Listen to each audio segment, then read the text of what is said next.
Iran ইসরায়েলের যুদ্ধের পরিপ্রেক্ষিতে সাধারণ মুসলিম হিসাবে আমাদের করণীয় কি? ইরান ইসরায়েলের যুদ্ধের প্রেক্ষিতে শুধু নয়, বর্তমান জমানাতে অনেক ঘটনা প্রবাহ আছে, যে ঘটনা প্রবাহে আসলে আমাদের প্রপার কোনো ডিসিশন নেওয়া সবসময় ইজি নয়, বরং ধোঁয়াশায় পরিপূর্ণ এবং ফিতনায় পরিপূর্ণ। কিয়ামতের আগে আসলে ফিতনা এমনভাবে পতিত হবে, ধোঁয়াশা বিভ্রান্তি এমনভাবে ছেয়ে যাবে যে আমরা আসলে সিদ্ধান্তহীনতায় ভুগতে হবে, এবং সঠিক এবং বেঠিক সিদ্ধান্ত বের করে আসা, সঠিক এবং বেঠিক পথ নিরূপণ করা, এটা কঠিন একটা ব্যাপার হয়ে দাঁড়াবে। ইরান ইসরায়েল যুদ্ধের ক্ষেত্রে ব্যাপারটা অত জটিল না হলেও একেবারে সহজও নয়। একদিকে আমরা জানি যে ইরান, তারা আমাদের কেবলাকে কেবলা মানে, আমাদের রসুলকে রসুল মানে ইরানের শিয়ারা। অপরদিকে আমরা এও জানি যে শিয়াদের একটা গ্রুপ তারা ইসলাম থেকে খারিজ হওয়ার মতো বিশ্বাস লালন করে। যদিও শিয়াদের মধ্যে আর অনেক গ্রুপ আছে, যারা অনেকেই আছেন যে ইসলাম থেকে খারিজ হওয়ার মতো বিশ্বাস লালন না করলেও ভয়াবহ বিদায়াতে তারা লিপ্ত এবং সুস্পষ্ট বিভ্রান্তি এবং গোমরাহিতে তারা আছে। এ ব্যাপারে সারা বিশ্বের আহলে সুন্নাহ ওলামা ইকরামের কারোরই কোনো দ্বিমত নেই। চার মাযহাবের সমস্ত ওলামা ইকরাম এবং আপনার সমস্ত আইম্মা হাদিস মুহাদ্দিসিন সবাই প্রায় একমত। এটা একটা বাস্তবতা। আরেকটা বাস্তবতা হলো যে আমরা জানি সিরিয়া সহ, ইরাক সহ মধ্যপ্রাচ্যের অনেকগুলো দেশে এই শিয়া প্রধান দেশটি ইরান বিভিন্ন সময় হামলা চালিয়েছে, এবং বিশেষ করে অতি সম্প্রতি সিরিয়াতে হাজার হাজার বরং লাখো আহলে সুন্নাহর আলেমদেরকে হত্যা করেছে, মসজিদগুলোকে ভেঙেছে, দখল করেছে, এবং সেখানে আপনার শিরকের রামরাজত্ব কায়েম করেছে। বিশেষ করে বাশার আল আসাদ যে কসাই হিসাবে পরিচিত, লক্ষ লক্ষ মানুষের জীবনহানি করেছে, যে সে নিজে ইরানের অনুগত এবং ইরানের সহযোগিতা নিয়ে সে তার এই জুলুমগুলো চালিয়েছে। তো এটা একটা বাস্তবতা। আবার ইহুদি রাষ্ট্রটির যে জুলুম দীর্ঘকাল পর্যন্ত ফিলিস্তিন সহ গোটা মুসলিম বিশ্বের বিরুদ্ধে যে ভয়াবহ এবং সবচেয়ে খুল্লম খোলা শত্রুতায় লিপ্ত, এটা তো আজকে নতুন নয়, এবং কোরআন কারীমে আল্লাহ বলেছেন, লা তাজিদান্না আশাদ্দান্নাসি আদাওয়াতান লিল্লাযিনা আমানুল ইয়াহুদ, ঈমানদারদের সবচেয়ে বেশি কঠোর শত্রুতা করতে দেখবেন ইহুদিদেরকে, হে রাসূল, এবং এরপরে যারা মুশরিক তাদেরকে। আজও আমরা দেখছি যে আমাদের পার্শ্ববর্তী দেশের মুশরিক দেশ এবং এই ইহুদি দেশ, উভয় দেশ পৃথিবীর যে কোনো প্রান্তে মুসলমানদের বিরুদ্ধে তারা ঐক্যবদ্ধ এবং সবচেয়ে বেশি সোচ্চার। তো এই জন্য যারা আমাদের আহলে কেবলা নয়, সেই ইহুদিদেরকে এক সাইডে রাখলে অবশ্যই শিয়ারা, যারা আমাদের কেবলাকে কেবলা মানেন, যাদের সাথে আমাদের অনেক দিক থেকে মিল আছে, তারা আমাদের সন্দেহাতীতভাবে আমাদের বহু কাছাকাছি, সেই জায়গা থেকে তাদের প্রতি আমাদের সিম্প্যাথি, তাদের প্রতি আমাদের সমর্থন থাকার কথা সূরা রুমের মূলনীতির আলোকে।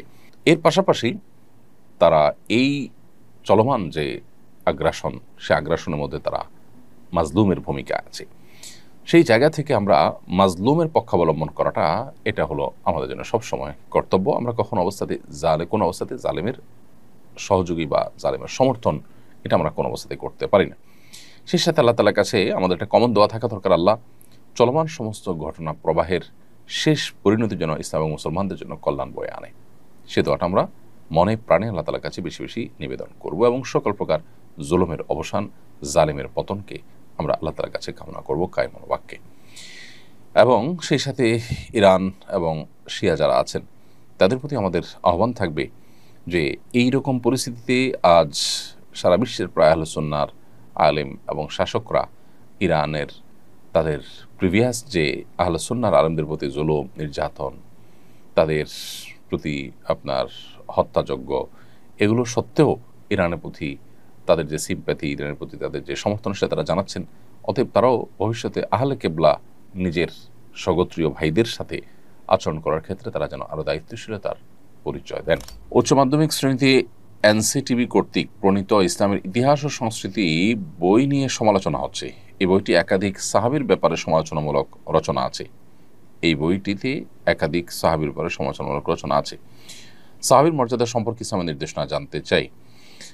সাহাবা ইকরামের নির্দেশনা ইসলামের আলোকে সুপ্রতিষ্ঠিত, সুপ্রমাণিত, এবং তাদের যে মর্যাদা সেটা রক্ষা করা একজন মুসলমানের কর্তব্য।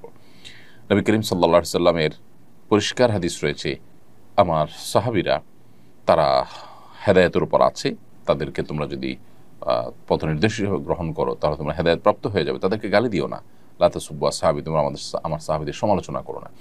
অতএব সাহাবীদের কোনো যদি ত্রুটি থাকে, আমরা সেই ত্রুটির অনুসরণ করব না, আমরা বিশ্বাস রাখবো তারা ত্রুটির ঊর্ধ্বে নন। তবে আল্লাহ তাআলা তাদেরকে মাফ করে দিয়েছেন, তাদের প্রশংসা করেছেন, নবী সাল্লাল্লাহু আলাইহি ওয়াসাল্লাম তাদের প্রশংসা করেছেন এবং তাদের সমালোচনা করতে নিষেধ করেছেন। বিধায় তাদেরটা ভালোটা আমরা গ্রহণ করে চলবো, তাদের সমালোচনা জায়েজ নয়।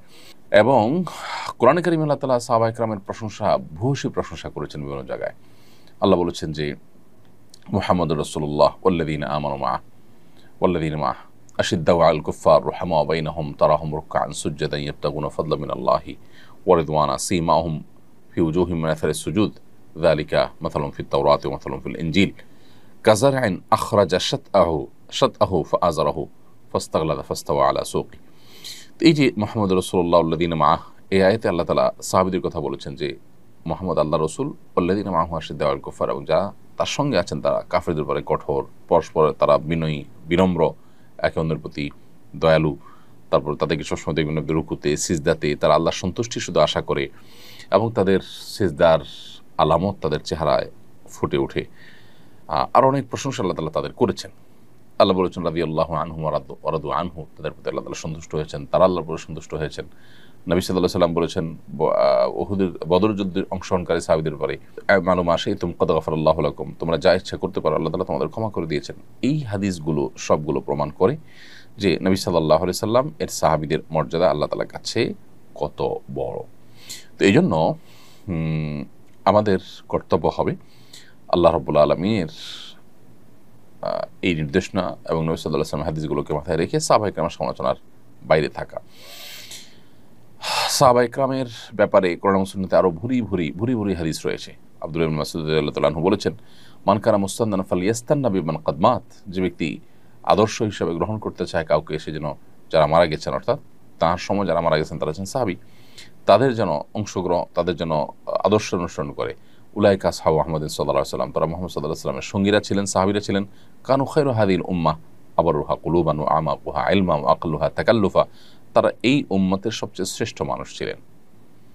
তাদের অন্তর ছিল সবচেয়ে পবিত্র, সবচেয়ে এলেমের দিক থেকে তারা গভীর ছিলেন, জ্ঞানের দিক থেকে, এবং লৌকিকতার দিক থেকে সবচেয়ে কম ছিলেন তারা। তো এই যে হাদিসগুলো, এই হাদিসগুলোর আলোকে সাহাবায়ে কেরামের সমালোচনা কোনো ইসলামের ইতিহাসের বইয়ে থাকতে পারে না, সংস্কৃতির বইয়ে থাকতে পারে না। মূলত এনসিটিভি দীর্ঘদিন পর্যন্ত সেখানে বই পুস্তক রচনার জন্য, বিশেষ করে আপনার আমাদের নিচের দিকের বাচ্চাদের বই পুস্তক রচনার ক্ষেত্রে এমন কিছু লোককে সেখানে প্রশ্রয় দিয়ে রেখেছে, এবং এমন কিছু লোক এনসিটিভির উপরে আপনার নিজেদের প্রভাব বিস্তার করে রেখেছে যে যুগ যুগ ধরে তাদের বিরুদ্ধে, বছরকে বছর তাদের বিরুদ্ধে আলোচনা করেও কোনোভাবে তাদেরকে নড়ানো যায়নি। ইসলাম শিক্ষা এবং ইসলামের ইতিহাস বইয়ের লেখার ক্ষেত্রে এমন এমন লোক রাখা হয়েছে, যাদের মধ্যে এমন লোক আছে যারা হাদিস অস্বীকার করে, হাদিসকে স্বীকারই করে না, যারা মুসলমানই না, এরকম লোককে রাখা হয়েছে, এবং যাদের ইসলাম শিক্ষার কোনো ব্যাকগ্রাউন্ডের মানুষ তারা না, এরকম আনাড়ি মানুষজনকেও রাখা হয়েছে দুর্ভাগ্যজনকভাবে। একটি দেশের যদি উচ্চ মাধ্যমিকের যে আপনার পাঠ্যক্রম, সেটা প্রণয়ন কমিটিতে যদি ধরনের লোক থাকে, বা কর্তৃপক্ষ যেরকম দায়িত্বজ্ঞানহীন আচরণ করেন, তাহলে সেক্ষেত্রে সে দেশের আসলে ভবিষ্যৎ প্রজন্মের জন্য ভালো কিছু আশা করা কঠিন। এজন্য এনসিটিভিতে দীর্ঘদিন থেকে